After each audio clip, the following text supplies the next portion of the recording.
Hello pumpkins, welcome back. My name is Aaliyah and today we are going to be doing a Stories and Steeps for my summerween read. So grab yourself a nice hot cup of tea and we will get started real soon. Welcome to the House Beyond the Hedge.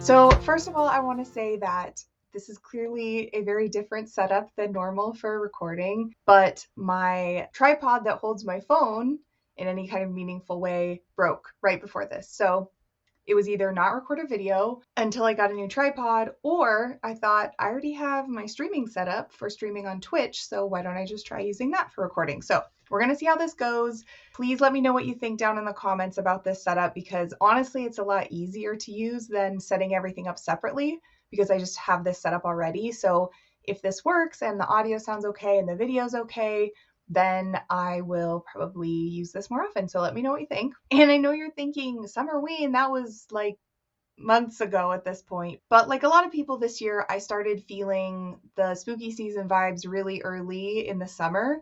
And I read some spooky books during the summer, some of them for summerween. So I just thought we would do Stories and Steeps for those books to kind of wrap up the summer months. We're at the very end of August right now. And then we can just go straight into fall, Halloween, spooky season content after we do this. So I wanted to share what books I read with you. And then if you are new here, Stories and Steeps is where I share books that I've read, and then I pair teas with them that I own, because I have a very extensive collection of teas and books. So let's get started. Okay, so the first book that I'm going to share, I actually have not finished yet. I'll talk a little bit about why, but it is The Southern Book Club's Guide to Slaying Vampires by Grady Hendrix. If you are in the booktube, bookstagram, book world at all at this point, I'm sure you've heard much about Grady Hendrix. Very popular horror author right now. This is the first Grady Hendrix book I've read. It's about a suburban wife in South Carolina who essentially thinks that this man who moves in across the street is a vampire. So even though he is a vampire, he preys on the children in the neighborhood. So there's a lot of themes of things like that happening in real life, but not because a person's a vampire. And so it has a lot of really serious elements. Honestly, the reason I haven't finished this one yet is because it is definitely serious themes, even though it's a vampire book. So I'm working my way through it slowly. I haven't DNF'd it yet. I just am doing it in small amounts because it's hitting me kind of hard, I guess, in a way. So, but it's definitely good. I would certainly recommend it. I think especially like the cover makes it seem like it's just a fun vampire romp, but it is not. There is a lot of like serious stuff in here. So to go with this book, I have chosen a tea from a company called Petals and Poison. And this one is their sweet tea julep. They did a whole line of these julep teas that are like a little bit dark and gothic, but then like julep versions. So I think it's pretty obvious why I chose sweet tea julep. The book takes place in the South, and sweet tea and juleps are both very Southern things. So this was, I thought, the perfect tea for that. And this is, it says, this delightful blend is made up of black tea, mint, lemon, and real dark brown sugar, creating a unique caramelized drink. So it's got those classic julep flavors, classic sweet tea flavors, but with a little bit of a darker edge with that really rich caramelized sugar. So I thought that paired perfectly with this book. I don't know if you can get this exact tea on their website right now, but you can get other delicious teas. They often do themed releases around different like media properties, and a lot of them are sort of spooky, gothic, or fall based. They've also done like a Jane Austen one. So there's all sorts of ones, but they do a lot of sort of spookier stuff. So it's really great. I would recommend checking out their website. I will link all of the websites down below for the teas if they're available. I know one of my teas is actually from a place you can't get anymore, but none of this is sponsored, just tea businesses that I really like. So go check them out if any of these teas sound great to you. Okay. Up next, we have two books actually, but I'm just going to pair them with one tea because they are part of a series and they take place basically right after each other. So the first one is called Family Secrets by Sean McGuire. This is about a woman who was a detective with the police force, but sort of something happens with her partner and an informant that they had, and so she quits that and she moves to this small town called Whispering Pines because her grandmother's house needs to be cleared out to get ready to sell because her grandmother passed away. And this town is a place for the outsiders, the misfits in the world. So a lot of unique characters are drawn here, and there's a lot of Wiccans who I think were the basis for starting the town, was this group of Wiccans. There's a circus. So just all sorts of people that might be on the margins of society in other ways or discriminated against from society. They all find a place in this town. It is a murder mystery, so when she first gets to the house, she finds a body on her property, or the grandmother's property, and she basically can't help herself solving the mystery because she was a detective. So essentially it's a murder mystery, but it takes place in this really cute, quirky town. I love the setting. I love all the characters.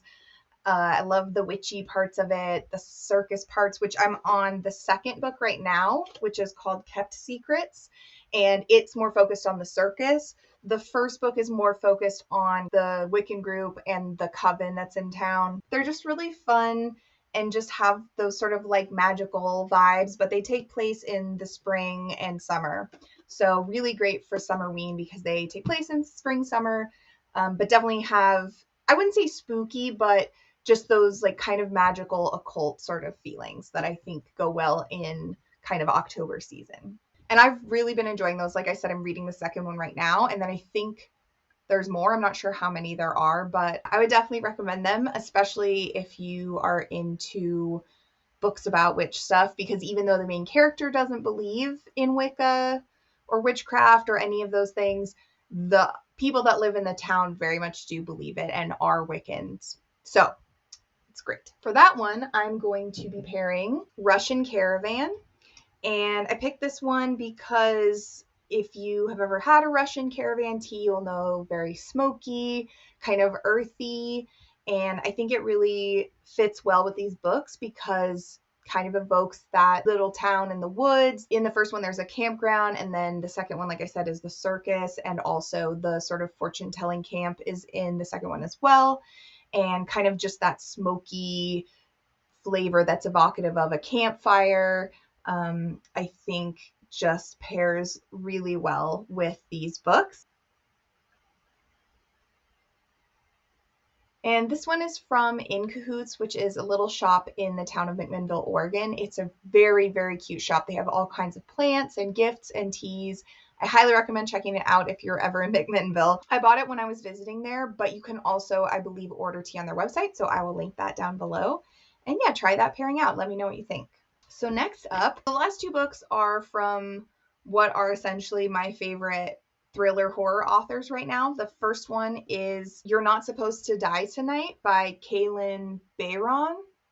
Or Callan. I'm actually not sure how to pronounce it, but I read some of their other books and I really love them. It takes place in a camp that is being used for this sort of immersive summer camp slasher experience. So you pay to go to this camp and have the experience of like a slasher movie, like the Friday the 13th movies, essentially. So this man in a mask chases you, you get murdered, and the main character works at the camp, and then people start to actually die.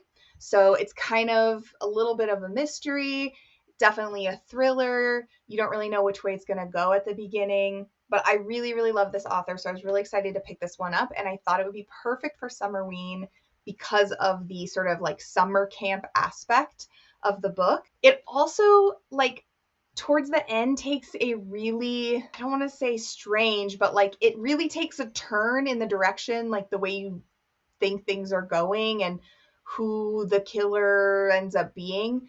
But I really, really liked it because I don't want to give too much away, but there was a lot of, I feel like there was a lot of like Twin Peaks references or vibes if you've ever watched the show Twin Peaks. So I think that's like a pretty broad statement. So I don't think that really gives away why it's like Twin Peaks, but I really liked that because at first it's very much just this like camp slasher situation, but then it really takes a turn into another thing. And I don't want to say too much because I don't want to spoil it, but I highly, highly recommend checking this out. And it is young adult. So it is, you know, Great for a younger age group. It's a little spooky and creepy, but not too scary. And it is a fairly quick read. I read it in one night because it's just really good. Yeah, definitely recommend that. And to go with that book, I chose, so this is Believe from Call Me Sweetie, which this tea company is no longer a company. Like, you can't buy tea from them anymore, which is a real shame because they made really good tea. But I'm sharing it anyway, and this will be the case with Stories and Steeps a lot because I have a lot of teas from places that don't make tea anymore. But I want to share them anyway because I think you could find a similar flavor profile if you were wanting to do this kind of pairing. And it has cacao shells, cacao nibs, marshmallow leaf, and marshmallow flavoring. I think it's pretty obvious why I picked this one. Chocolate and marshmallow. It has a very like s'mores vibe to it, which goes perfect with sort of a camp-based book. Yeah. But it has a little bit of a darker edge because it does use cacao shells and nibs. So it's kind of a little richer, earthier, just a darker twist on like a classic chocolate marshmallow s'mores flavor, which I feel like just works perfectly for this book because it's definitely a darker twist on kind of like a summer camp situation. So yeah, I would definitely recommend if you can find something similar to this, drink it while reading this. Okay, so we're down to our last summerween book. The other books I chose because they kind of take place in spring, summery months, but they have a spooky, creepy, occult edge to them. This book does not necessarily take place in summer. Actually, I think part of the book is at Halloween. So I probably should have waited and read this more in like October. But this book is by basically my favorite author right now and definitely my favorite horror author. So I just couldn't wait to read it. I just really wanted to read it. So I read it in summer, so that's what qualifies it for Summerween. But it is called Such Sharp Teeth by Rachel Harrison. And if you watched my previous video, Stories and Steeps, I think it was a Stories and Steeps video, where I read Cackle, which is one of her other books. I love that book so much. Like, probably my favorite book I read last year. And that is more of a witch theme. And this one, as you maybe can tell, is about werewolves. So yeah, it says a werewolf novel on the cover. So no secret there. But basically, this one has Ginger Snaps kinds of vibes. I don't know if you've seen the movie Ginger Snaps, but it's about a young woman who gets bit by a werewolf. She gets attacked. So this one also has a lot of crossover into like unsettling real life themes. So essentially she gets attacked in the woods in a way that's very violating, but she ends up becoming a werewolf and she sort of goes through this transformation. And so I think you can really relate to it and you can relate it to real world events and happenings. But for some reason, I just really got into this one. It didn't make me feel as, I don't want to say sad, like that's such a bummer. But when I was reading the Southern Book Club's Guide to Slaying Vampires, like, I don't know, it's really good, but I just wasn't like having a good time still. This one is good and has serious themes, but I still had a really good time while I was reading it. So yeah, it's just about her journey of learning that she's a werewolf, going through the transformation, her relationships, and I don't want to say too much because I don't want to like spoil more of the details, but I highly, highly recommend this. And Rachel Harrison is definitely my favorite horror author right now. You should read it. And for that book, I decided to pair a tea from Nat and Bee, which is the company, called Yin Yang. So it's a black tea blend, dark and luscious with cacao, jasmine, vanilla, and shatavari root. So I picked this one. I think you could kind of tell like from the name of it, it has like a real duality. It has the cacao and the shatavari, which are like really earthy and, you know, a little bit, I feel like earthy is the best way to describe it, honestly. But, you know, a little bit darker flavors, a little bit more robust. But then it also has the vanilla and the jasmine, which kind of give that, I don't know, a little bit of like a femme edge to it, a little bit of lightness and sweetness, and just really balance out the earthiness. It's a very difficult tea to describe, and I feel like if you just told me what was in this and I hadn't tried it, like if you were like, oh yeah, it has cacao and jasmine, I'd be like, and vanilla, I'd be like, oh no, that doesn't sound like my jam, but I promise you it is freaking delicious. And I just thought sort of the duality of it went really well with sort of, you know, being a woman and also being a werewolf, and how those work against each other, how those work in harmony. So yeah, I think this goes really well with the book, and I highly encourage you to try this. Nat and B does have teas available right now. I think they have this one available, and all their teas are great. But this one, even though it sounds like a weird combo, I promise you it is super delicious, and I would recommend picking it up. So yeah, that is it. Those are all my summerween book and tea pairings. I hope that you enjoyed this and maybe you learned about a new book you want to read, or you learned about a new tea you want to try. Let me know which seemed like you thought it would be your favorite down in the comments, or if you've read any of these books before, I'd love to hear what you think, because I really liked all of these. Haven't finished Southern Book Club's Guide to Slaying Vampires. That's quite a mouthful, but I intend to. It is really good. It's just a little bit of a more difficult read in terms of emotionalness, if you're a person that is sensitive to those sorts of things.